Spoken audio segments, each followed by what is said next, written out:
પાવાગઢના ડુંગરમાં દીપડો દેખાયો હોવાનો વિડીયો સોશિયલ મીડિયા પર વાયરલ થયો છે। જંગલ વિસ્તારમાં અન્નપૂર્ણા ભવન પાછળ દીપડો દેખાયાનો વિડીયો।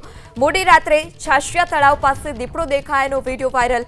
પાવાગઢના ડુંગરમાં દીપડાનો વિડીયો વાયરલ થતા ફફડાટ જોવા મળી રહ્યો છે। ત્યારે આ જંગલ વિસ્તારમાં દીપડાની લટારનો વિડીયો પણ સામે આવ્યો છે। આ મામલે વન વિભાગને પણ જાણ કરવામાં આવી છે। સ્થાનિક લોકોને પણ સાવચેતી રાખવા માટે કહેવામાં આવ્યું।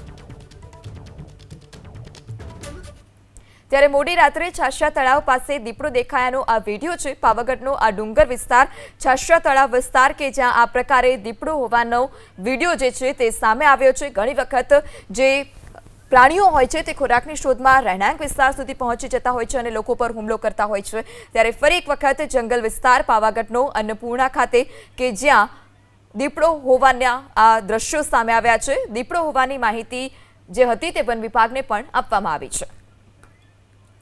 વધુ માહિતી સાથે સંવાદદાતા કંદર્પ પણ ફોન લાઈનથી જોડાયા છે। કંદર્પ, આ વિડીયો સામે આવ્યો છે, કયા વિસ્તારનો છે, શું વધારે વિગત? જી ચોક્કસથી આપને જણાવી દઉં, પાવાગઢ ડુંગર વિસ્તારનો આ વિડીયો વાયરલ થયેલો છે અને વિડીયોની અંદર દેખાઈ રહ્યું છે કે જે દીપડો જે છે એ સમી સાંજે પાવાગઢના ડુંગરની આસપાસ જોવાઈ રહ્યો છે। સ્થાનિકો અને યાત્રાળુએ આ વિડીયો વાયરલ કર્યો હોવાનું મનાઈ રહ્યું છે અને સ્થાનિકો અને યાત્રાળુઓમાં એક ભયનો માહોલ પણ જોવાઈ રહ્યો છે। જી કંદર્પ, માહિતી બદલ આભાર।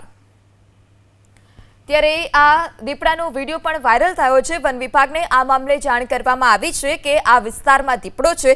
ચોક્કસપણે લોકોને પણ સાવચેતી રાખવા માટે કહેવામાં આવ્યું છે અને જંગલ વિસ્તારમાં અંદર ન જવા પણ લોકોને સૂચના આપવામાં આવી છે।